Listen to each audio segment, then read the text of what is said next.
বাংলাদেশ সেনাবাহিনী আধুনিকীকরণের পথে এক গুরুত্বপূর্ণ পদক্ষেপ নিতে যাচ্ছে।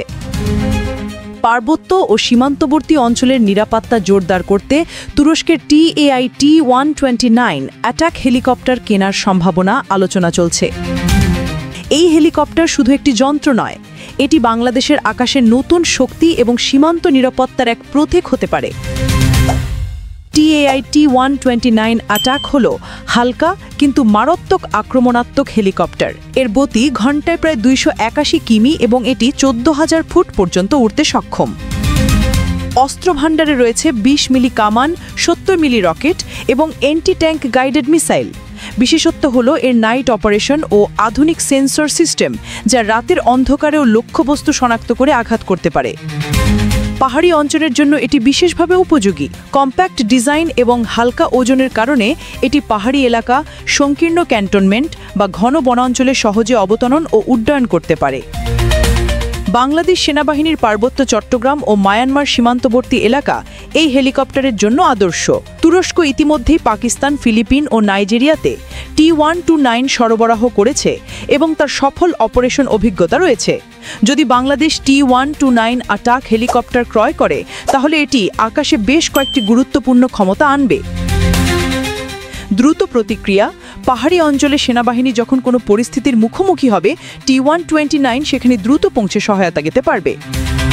সঠিক লক্ষ্যবস্তু আঘাত: উন্নত সেন্সর ও লেজার গাইডেড মিসাইল ব্যবস্থার মাধ্যমে শত্রু বা সন্ত্রাসী লক্ষ্যকে সঠিকভাবে ধ্বংস করতে সক্ষম। নাইট অপারেশন: রাতের অন্ধকারে বা খারাপ আবহাওয়াতেও এটি কার্যকরভাবে অভিযান চালাতে পারবে। মনিটরিং ও নজরদারি: পাহাড়ি সীমান্ত এলাকায় অব্যাহত নজরদারি ও সন্ত্রাস বিরোধী অভিযানে সহায়তা। দূরপাল্লার আঘাত: ATGM ও রকেট ব্যবহারের মাধ্যমে দূরের লক্ষ্যবস্তু আঘাত করা সম্ভব। যদিও T-129 অ্যাটাক বাংলাদেশের জন্য অনেক উপকারী, তবে এর কার্যকারিতা পুরোপুরি নির্ভর করবে পাইলট প্রশিক্ষণ। দক্ষ পাইলট ও ক্রু থাকলে হেলিকপ্টার সর্বোচ্চ ক্ষমতা দেখাতে পারবে। রক্ষণাবেক্ষণ: আধুনিক যন্ত্র হলেও নিয়মিত মেইনটেন্যান্স ও স্পেয়ার পার্টস অপরিহার্য। লজিস্টিক ও সমন্বয়: স্থল ও আকাশ বাহিনীর সঙ্গে সমন্বয় গুরুত্বপূর্ণ। সুতরাং T-129 অ্যাটাক শুধু একটি যন্ত্র নয়, এটি বাংলাদেশের প্রতিরক্ষা শক্তি, আকাশ নজরদারি ও সীমান্ত নিরাপত্তার জন্য এক নতুন যুগের সূচনা। T-129 অ্যাটাক বাংলাদেশের আকাশে শক্তি প্রদর্শনের ক্ষেত্রে এক বড় পদক্ষেপ হতে যাচ্ছে।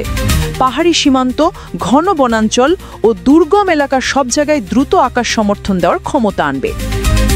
এটি শুধু আক্রমণাত্মক ক্ষমতা নয়, সীমান্ত নজরদারি, সন্ত্রাস বিরোধী অভিযান ও জরুরি প্রতিক্রিয়ার জন্য গুরুত্বপূর্ণ। বাংলাদেশ যদি এই হেলিকপ্টার ক্রয় করে, তাহলে তা দেশের আকাশ প্রতিরক্ষা, সীমান্ত নিরাপত্তা এবং সামরিক আধুনিকায়নের ক্ষেত্রে এক নতুন অধ্যায় হিসেবে বিবেচিত হবে। T-129 অ্যাটাক মূলত প্রতিরক্ষার উদ্দেশ্যে ব্যবহৃত হলেও এর প্রযুক্তিগত সক্ষমতা পাহাড়ি অঞ্চলে সর্বাধিক কার্যকর।